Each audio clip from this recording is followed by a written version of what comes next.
Hey, what's going on, guys? And today I wanted to do a video review for this wooden futon frame.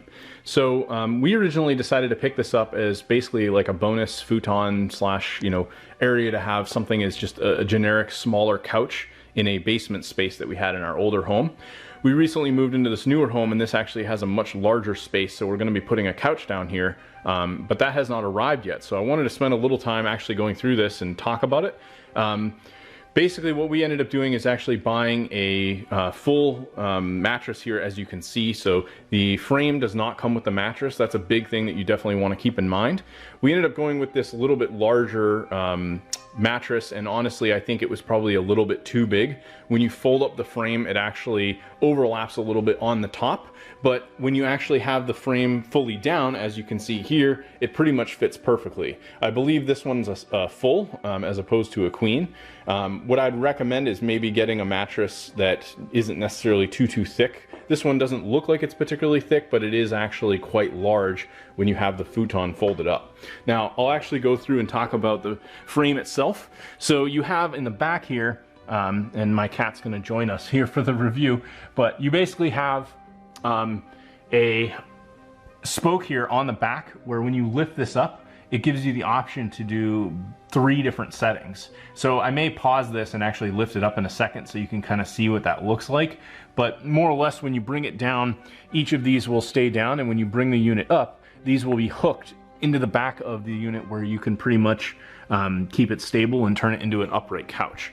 The unit's fairly stable. It comes apart in 2 pieces. There's actually bolts that are down here in one of the legs, and those legs allow you to pretty much take out a metal piece that is just a single, it's almost like a single rod that just goes into the frame.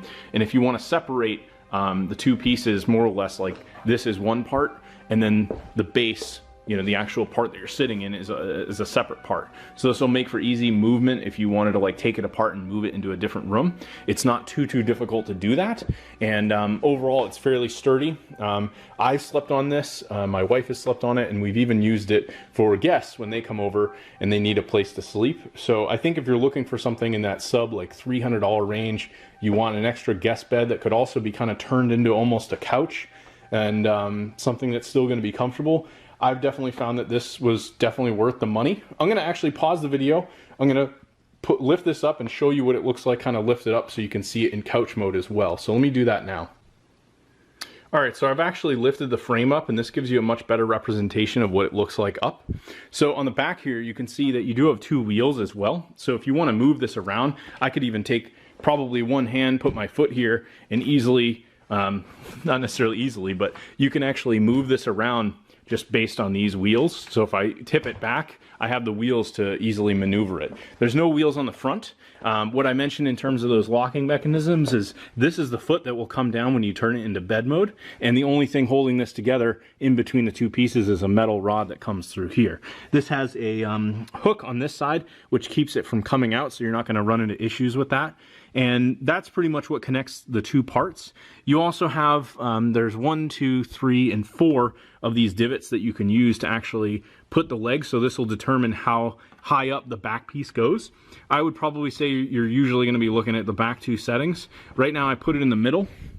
And the biggest thing with this that I've noticed is, as you can see now that we're in like couch mode, you can see how much of the futon, there's almost like 2 feet worth coming up. And of course it's a fun cat hazard and play toy. But the biggest thing with this is that now I've got it kind of straight. You can see how much of a gap there is. At this point, I could start to kind of crunch this down. And if I move it out a little bit, it'll fit a little bit better. I have to kind of bring it down, and you're more or less going to have to do that, but we still have a substantial gap on the back. So this is the only thing I really don't like about the unit, but I don't think there's just a whole lot you can do about it due to the nature of the fact that we're bending it. But at this point, if I was to sit on this, I'm not really going to be in a situation where like the mattress is going to come off or anything. It's just that we have a lot of extra up above us, behind us. So overall, I'm pretty happy with it. Just be kind of wary of what you decide to get for a mattress, and make sure you get something that is designed for a futon and not like an actual traditional mattress that's going to have an issue bending just like this one does. So anyway, I hope you guys enjoyed this review. If you decide to pick up this futon frame, I'll actually leave a link below you can grab this, and basically I'll end up getting a small commission, but you guys will pay the same. So I definitely appreciate that. Thanks for watching.